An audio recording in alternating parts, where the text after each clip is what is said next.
Hello student, स्वागत है आपका निमेक्स अकेडमी में। आज के इस वीडियो में हम आरपीएससी स्कूल लेक्चर वैकेंसी 2025 के आए हुए क्वेश्चन ग्रुप 3 के जो क्वेश्चन है वो सोल्व कर रहे हैं। कुछ क्वेश्चन हमने सोल्व कर लिए हैं, आज जो बचे हुए क्वेश्चन है उनको सोल्व करेंगे। दिया है वो उसमें एक अलजेब्रिक स्ट्रक्चर कैपिटल एम दी है और इसमें जो एलिमेंट्स है वो a plus B root 3 type के हैं और जो ए बी है ये जेड के एलिमेंट है, इंटीजर्स है।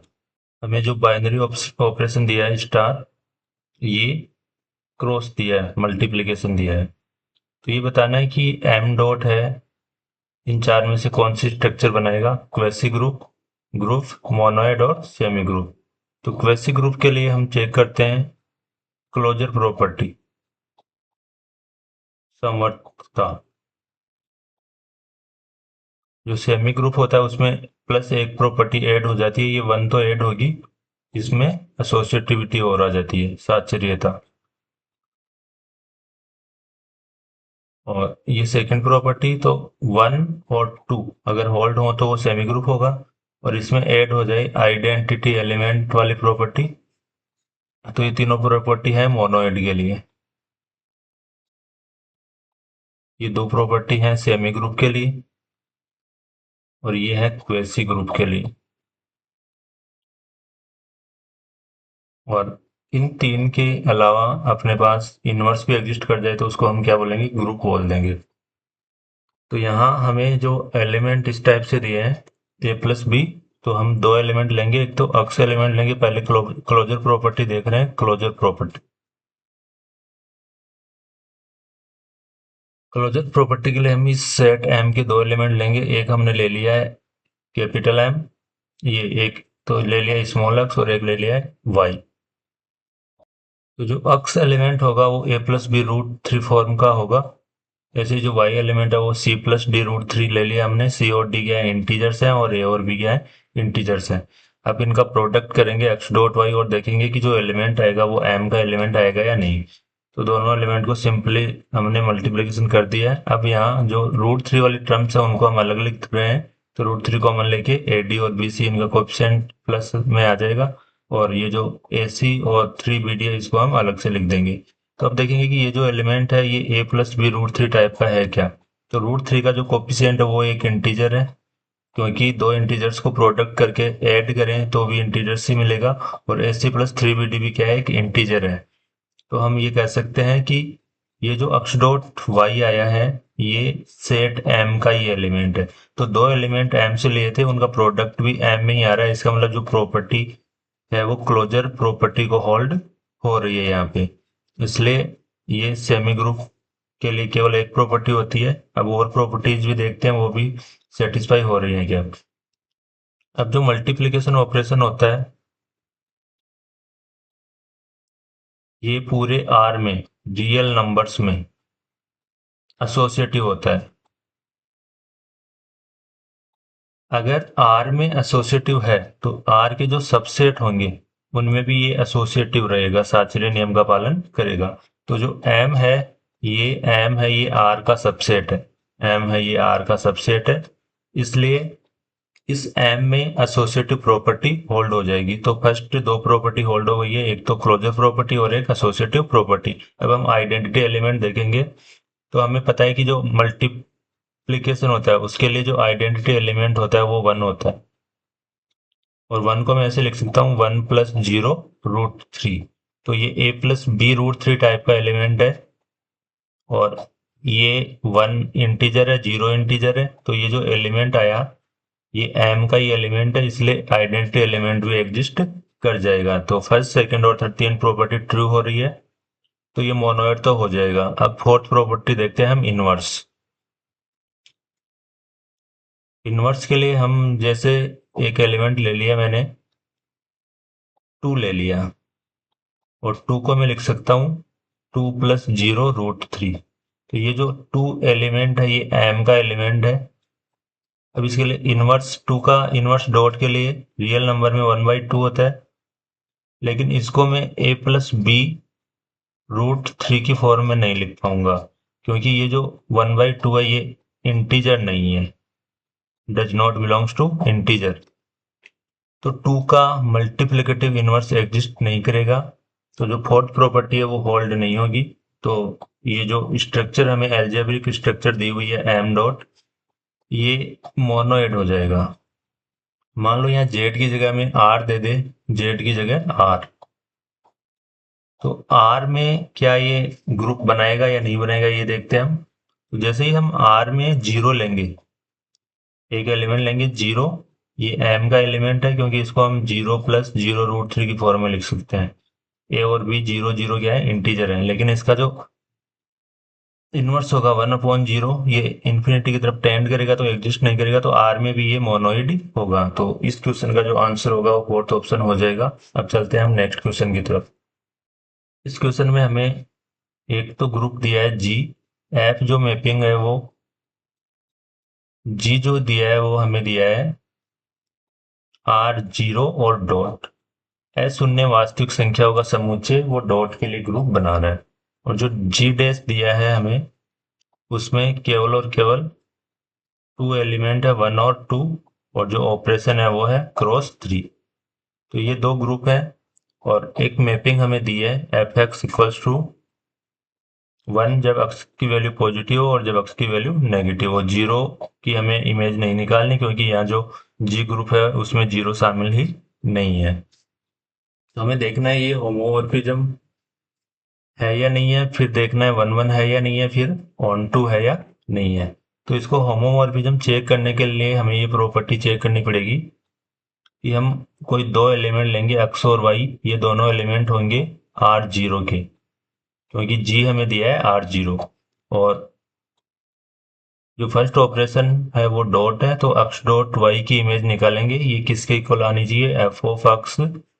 और सेकंड ग्रुप में जो ऑपरेशन है वो क्रॉस थ्री है और एफ ऑफ वाई। अगर ये प्रॉपर्टी होल्ड हो जाती है तो एफ है वो होमोमॉर्फिज्म हो जाएगा। अब होमोमॉर्फिज्म देखने के लिए अब यहाँ एक्स वाई पे कंडीशन लेके चलनी पड़ेगी हमें। एक बार तो ये जो एक्स डॉट वाई है इसको हम ग्रेटर देन जीरो लेंगे, और एक बार एक्स डॉट वाई को लेस देन जीरो लेंगे, और देखेंगे कि इमेज है वो f of x cross f of y के इक्वल आती है या नहीं आती है। अब इसमें भी हमारे पास दो सब केस बनेंगे, एक तो दोनों ही ग्रेटर देन जीरो और एक्स और वाई दोनों ही लेस देन जीरो। और यहाँ पे भी हमारे पास दो केस बनेंगे, x greater than zero and y less than zero. और एक बार ये बन सकता है x less than zero and y greater than zero. तो इन चार सब केसेज में हम ये प्रॉपर्टी देखेंगे होल्ड हो रही है या नहीं हो रही। एक बार तो ग्रेटर देन जीरो लेंगे और एक बार एक्स वाई को लेस देन जीरो लेंगे। अब पहला केस लेकर चल रहे हैं x dot y greater than zero, तो इसमें दो सब केस बनेंगे। ये पॉसिबल हो सकता है या तो दोनों x y greater than zero तो इनका प्रोडक्ट ग्रेटर देन जीरो आएगा, या दोनों लेस देन जीरो हो तो इनका प्रोडक्ट ग्रेटर देन जीरो आएगा। तो अगर दोनों को हम ग्रेटर देन जीरो ले, x greater than zero y greater than zero, तो एक्स वाई भी क्या होगा, ग्रेटर देन जीरो। तो जब एक्स वाई पॉजिटिव होगा, ग्रेटर देन जीरो होगा, तो इसकी एक्स वाई की इमेज है वो क्या आएगी, वन। एक्स जब धनात्मक होगा तो इसकी इमेज वन आएगी, तो एफ ऑफ एक्स वाई किसके इक्वल होगा, वन के। अब मैं वन को लिख सकता हूँ, वन जो सेकंड ग्रुप में ऑपरेशन है वो क्रॉस थ्री है, और वन इन दोनों के प्रोडक्ट के रूप में लिख सकता हूँ। अब मैं यहाँ वन को क्या लिख सकता हूँ, एफ ऑफ एक्स, क्योंकि एक्स क्या है, पॉजिटिव है, और पॉजिटिव की वैल्यू यहाँ क्या आ रही है, वन आ रही है, तो वन को मैं लिख दूंगा एफ ऑफ एक्स, फिर ऑपरेशन लिख दिया और इस वन को एफ ऑफ वाई।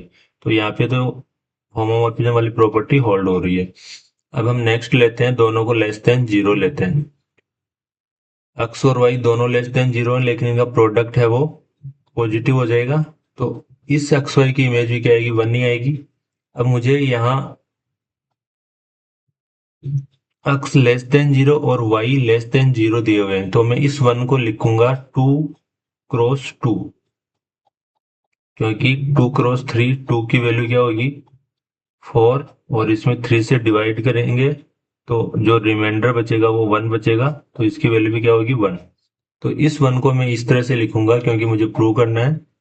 तो वन को मैंने लिख दिया टू क्रॉस थ्री टू। इस टू को मैं एफ ऑफ एक्स लिख सकता हूँ, इस टू को एफ ऑफ वाई, क्योंकि इस बार हमें एक्स को क्या दिया है, यहाँ पे नेगेटिव है, तो एफ ऑफ एक्स की वैल्यू 2 होगी और वाई भी नेगेटिव है तो एफ ऑफ वाई की वैल्यू 2 होगी।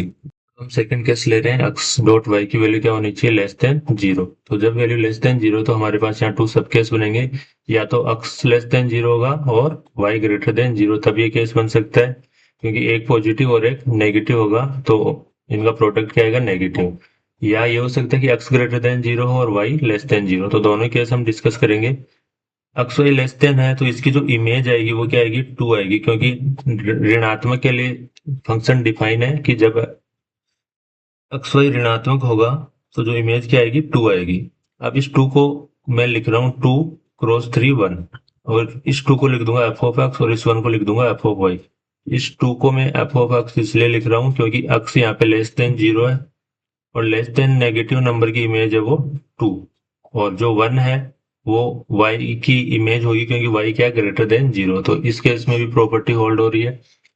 और इसका जो दूसरा केस, x को ग्रेटर देन 0 लें और y को लेस देन 0 लें, तब भी सेम प्रोसेस ही होगी, एफ ऑफ एक्स वाई की इमेज 2 आएगी, लेकिन इस बार x को ग्रेटर देन 0 लिया तो इसकी इमेज 1 रहेगी। तो 2 को मैंने लिख दिया 1 क्रॉस 3 2, 1 की इमेज एफ ऑफ, ये 1 किसकी इमेज है, एफ ऑफ एक्स की, और 2 किसकी इमेज है, एफ ऑफ वाई की, क्योंकि इस बार y तो है ऋणात्मक और x क्या है, धनात्मक। तो ये टोटल 4 सब केस बनते हैं, इन सभी में ये प्रॉपर्टी होल्ड हो रही है। तो जो जो हमें जो एफ एक्स दिया था मैपिंग, ये होमोमॉर्फिज्म हो जाएगा। तो थोड़ा लेंथी प्रूफ था इसका, बाकी आप वैसे जल्दी आसानी से कर पाओगे एग्जाम में, मैंने डिटेल में आपको समझाया। अब हम देखते हैं ये होमोमॉर्फिज्म 1 1 है या ऑन टू है, तो हमें इस फंक्शन को चेक करना है कि ये 1 1 फंक्शन है या ऑन टू फंक्शन है। तो मैंने यहाँ इसका डायग्राम बना दिया है। जो r प्लस धनात्मक संख्याएं हैं, धनात्मक वास्तविक संख्याएं, ये जो सेट हमें दिया है, ये r0 दिया है, शून्य के अलावा सभी वास्तविक संख्याएं। तो धनात्मक वास्तविक संख्याएं तो 1 पर मैप हो रही है, और जो ऋणात्मक वास्तविक संख्याएं हैं ये 2 पर मैप हो रही है। तो यहां से हमें पता चल रहा है कि जो 1 2 3 4 5 ये सारे के सारे किस पे मैप हो रहे हैं, 1 पे मैप हो रहे हैं। और सारे के सारे नेगेटिव -1 -2 -3 -4 जो भी नेगेटिव है वो सारे किस पे मैप हो रहे हैं, 2 पे। तो ये जो फंक्शन है ये एक मैनी वन फंक्शन है, एक एक ही फलन नहीं है, मैनी वन फंक्शन है। तो ये है 1 1 नहीं होगा, तो एक एक ही नहीं होगा। अब देखते हैं ऑन टू है या नहीं। तो ऑन टू में हम ये देखते हैं कि जो सेपरांत होता है कोडोमेन, कोडोमेन में केवल 2 एलिमेंट है हमारे पास, 1 और 2। तो 1 के लिए प्री इमेज एग्जिस्ट कर रही है, 2 के लिए प्री इमेज एग्जिस्ट कर रही है। या ये देख लेते हैं कि इसकी जो रेंज आ रही है, ऐप की जो रेंज है वो इक्वल है 1 और 2 के, और इसका जो सेपरांत है वो भी 1 और 2 ही है, तो सेपरांत और रेंज इक्वल आ रही है, तो ये आच्छादक हो जाएगा। आच्छादक बोलते हैं ऑन टू को। तो ऑन टू फंक्शन है लेकिन 1 1 नहीं है। तो इसमें देखो तुल्यकारिता तो होगा नहीं, क्योंकि उसके लिए 1 1 भी होना चाहिए, ऑन टू होना चाहिए, होमोमॉर्फिज्म होना चाहिए। एक एक ही समाकारिता 1 1 नहीं है इसलिए नहीं होगा। आच्छादक समाकारिता ये सही है, एक समाकारिता नहीं, ये एक समाकारिता है, तो ये भी गलत हो जाएगा। तो जो सेकंड ऑप्शन है वो करेक्ट हो जाएगा। नेक्स्ट क्वेश्चन हमें दिया, उसमें एक एच है वो जी का उप समूह है। तो एच जी का सब ग्रुप, और एन है वो जी का नॉर्मल सब ग्रुप। तो ये दो इन्फॉर्मेशन हमें दी है और इनसे पूछा है, फिर हमें स्टेटमेंट दिए हुए हैं कि जो एच इंटरसेक्शन एन है, एच इंटरसेक्शन एन ये नॉर्मल सब ग्रुप है एच का। तो ये स्टेटमेंट करेक्ट स्टेटमेंट है, थ्योरम की स्टेटमेंट है ये। और एच सब ग्रुप है, एन नॉर्मल है, तो इनका जो प्रोडक्ट है वो भी जी का एक सब ग्रुप होगा। थर्ड स्टेटमेंट हमें दिया है कि एन है वो एच एन का नॉर्मल सब ग्रुप है, एन है वो नॉर्मल सब ग्रुप है एच एन का। तो ये एन हमें पहले ही दे दिया कि एन है वो नॉर्मल है जी में, एन नॉर्मल है जी में। और ये जो G है, इस G में HN कंटेन है। अगर मान लो ये G है तो इसमें कहीं HN होगा, और N अगर G में नॉर्मल है तो HN में भी नॉर्मल होगा, क्योंकि HN G में क्या है, कंटेंड है। तो ये स्टेटमेंट भी ट्रू हो जाएगा। तो इसमें जो फोर्थ ऑप्शन है वो करेक्ट हो जाएगा। सभी स्टेटमेंट ट्रू हैं, फर्स्ट, सेकंड और थर्ड। लेकिन ये फर्स्ट स्टेटमेंट हमें ऐसे दे दे कि H इंटरसेक्शन N, ये H में तो नॉर्मल है, लेकिन इसका N में नॉर्मल होना जरूरी नहीं है। कई बार ये एग्जाम में आया है कि H इंटरसेक्शन N, इसका N में नॉर्मल होना जरूरी नहीं है। हो भी सकता है और नहीं भी, में और मे नॉट की कंडीशन बनेगी। तो ये हमें थ्री स्टेटमेंट्स दिए थे, ये थ्री स्टेटमेंट्स तीनों ही ट्रू हैं। तो इस तरह से हमने ये क्वेश्चंस कंप्लीट कर लिए हैं स्कूल लेक्चर वैकेंसी 2025 के। तो हमने 2025 की 3 एग्जाम, संस्कृत विभाग की सेकंड ग्रेड, सामान्य विभाग की सेकंड ग्रेड और स्कूल व्याख्याता भर्ती के ग्रुप थ्योरी के क्वेश्चन सोल्व कर लिए हैं। इसके बाद हम जो असिस्टेंट प्रोफेसर वैकेंसी हुई थी उसमें ग्रुप थ्योरी के जो क्वेश्चन आए थे वो सोल्व करेंगे, इसलिए हमसे जुड़े रहें और हमारे इस चैनल को सब्सक्राइब जरूर करें। Thanks for watching.